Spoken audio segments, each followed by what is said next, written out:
Hello everyone, welcome back to EMPIREPRO, or if you're new here, thank you for clicking on this video. Today I want to discuss how one of America's most beloved extreme promotions, ECW, helped broaden the horizons of Western audiences to the world of Japanese pro wrestling, or Puroresu, as it's known in the land of the rising sun.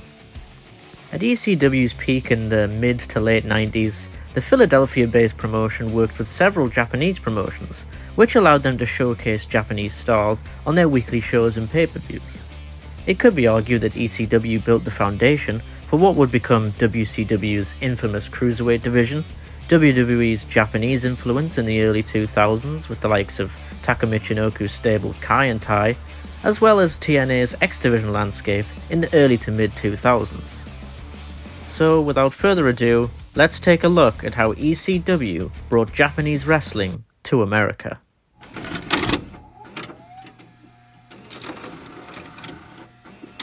Now, before I start deep diving, it's worth stating that Japanese pro wrestlers have pretty much always existed in Western wrestling, dating all the way back to Matsuda Sarichi in 1883. My point being that whilst ECW weren't the first, they certainly helped popularize Japanese talents and put the Japanese puro style under a microscope for American audiences, especially as it was a style of wrestling that people weren't used to during the mid to late 90s, certainly amongst fans that weren't tape traders or followed Japanese wrestling closely. The world is obviously a lot different to how it was back then, and my generation, being that I'm 25, almost 26, will be forever privileged in the fact that we have anything we want at the tap of a button. Following overseas or independent promotions back then was a lot more difficult, so having Japanese talents right on the doorstep of the 2300 Arena in Philly was really a sight to behold. ECW, or Extreme Championship Wrestling, primarily worked with two Japanese promotions: Frontier Martial Arts Wrestling, or FMW, and the International Wrestling Association of Japan, known more locally as IWA Japan. But there was another promotion they worked with before their peak in the late 90s, as in 1993, ECW, then known as Eastern Championship Wrestling, worked with a Japanese promotion known as Wing, who specialized primarily in deathmatch and hardcore wrestling. ECW's emphasis on extreme wrestling and incorporating violence and bloodshed was certainly a huge factor in the popularity and success of the promotion. A lot of people would attribute this to their partnership with FMW and their owner and deathmatch icon Atsushi Onita in December of 1997. But it was the original Eastern Championship Wrestling's relationship with Wing in 1993 that really opened the door to showing a mainstream American audience the talents on offer from Japan. Several wrestlers who competed in the Japanese promotion Wing also had stints in ECW, notably Mr. Motegi, Kintaro, PG-13, the team of JC Ice and Wolfie D, who had a brief run in ECW in 1997 after working with Wing. Additionally, wrestlers like Chris Candido and Bam Bam Bigelow were also prominent in Wing, and became major players later on in ECW. The partnership was short-lived, however, as Wing disbanded in early 1994, having lost the majority of their top stars to the ever-growing FMW, alongside financial issues as well. In 1994, former Wing wrestlers Mr. Pogo, Mitsuhiro Masanuga, Hideki Hazaki, and Yukihiro Kanamura joined FMW and formed a Wing Alliance, which had the motive of ending FMW as they held Atsushi Onita and his FMW responsible for ending Wing. The Wing storyline carried on for 3 years before the stable was forced to disband on September 28, 1997. By 1995, Paul Heyman had moved from head booker of the promotion to owner of the company, purchasing the beloved ECW from Todd Gordon. Having rebranded to Extreme Championship Wrestling, Heyman wanted to broaden the horizon of the fans, as well as experiment with new and innovative styles.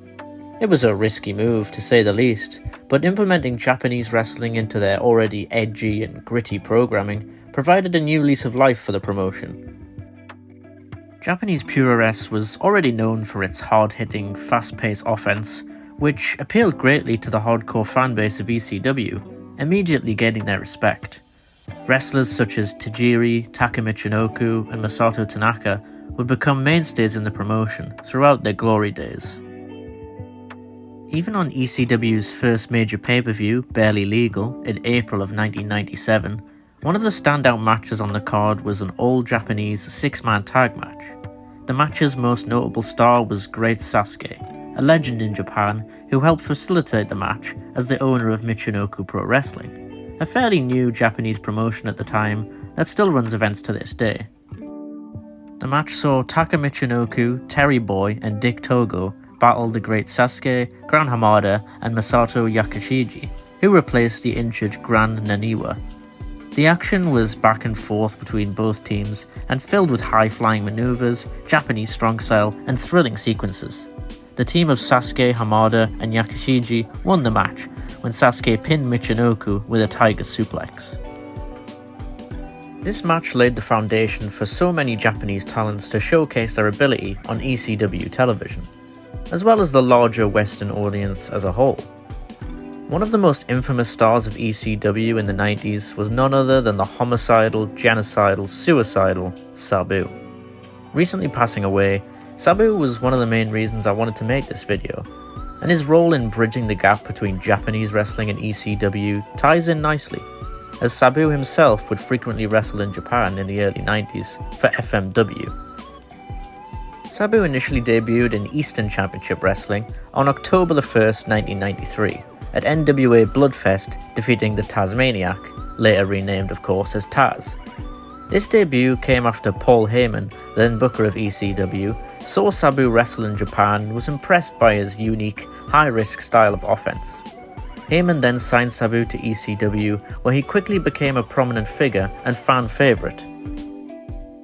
Sabu was heavily influenced by Japanese legends such as Hayabusa and the Great Sasuke, and that style of Japanese strong-style, high-risk offense is still prevalent in today's pro wrestling landscape. Another huge Japanese star of ECW's peak in the late 90s was Masato Tanaka. ECW found Masato Tanaka through their working relationship with FMW, Frontier Martial Arts Wrestling. ECW owner Paul Heyman became interested in Tanaka's work in FMW and subsequently hired him. With Tanaka debuting in ECW on March 1st, 1998, it was in Japan, in fact, that one of ECW's most infamous rivalries was born, between Masato Tanaka and Mike Awesome. The rivalry between Mike Awesome and Masato Tanaka began in Japanese wrestling promotion FMW, where they traded wins in tag team matches, and Tanaka finally defeated Awesome in a singles match in September of 1997.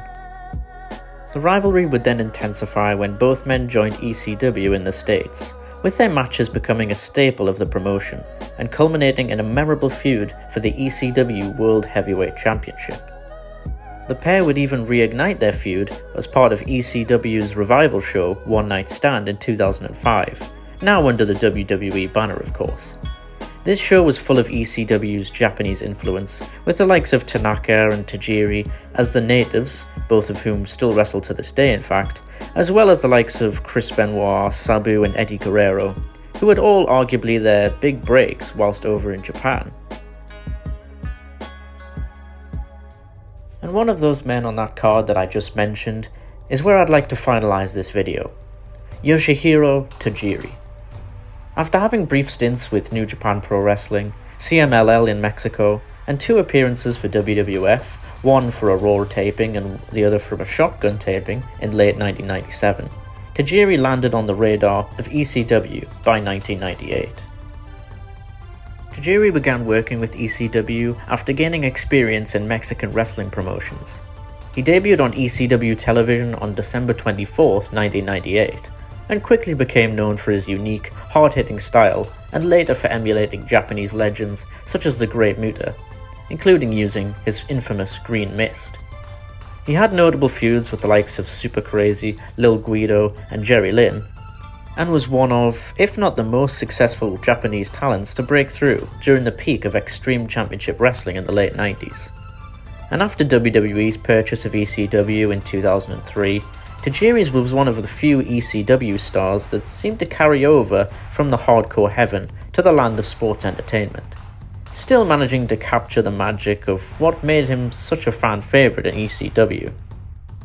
I think it's safe to say that ECW and Paul Heyman's fondness of Japanese Puroresu really helped change the landscape of Western pro wrestling in the late 90s. Whilst the WWF and WCW were more focused on physique and aesthetics of their wrestlers, ECW honed in on the fusion of hardcore wrestling, Japanese strong style, and high flying. Japanese stars like TAKA Michinoku brought the Cruiserweight style, Tajiri brought the theatrics and character, Great Sasuke brought intrigue and influence, and Tanaka brought the brutal intensity and work rate. Now look, did ECW invent that style of Japanese pro wrestling? No. But they sure as hell helped play a significant role in popularizing it to a Western audience, and really helped change the landscape of pro wrestling forever. Thank you everyone for watching this video. If you've enjoyed, please like and subscribe, and be sure to hit the bell for post notifications. I have more video essays in the pipeline, so be sure to look out for those coming soon. As for me, I'm sure I'll see you in the next one. Empire, out.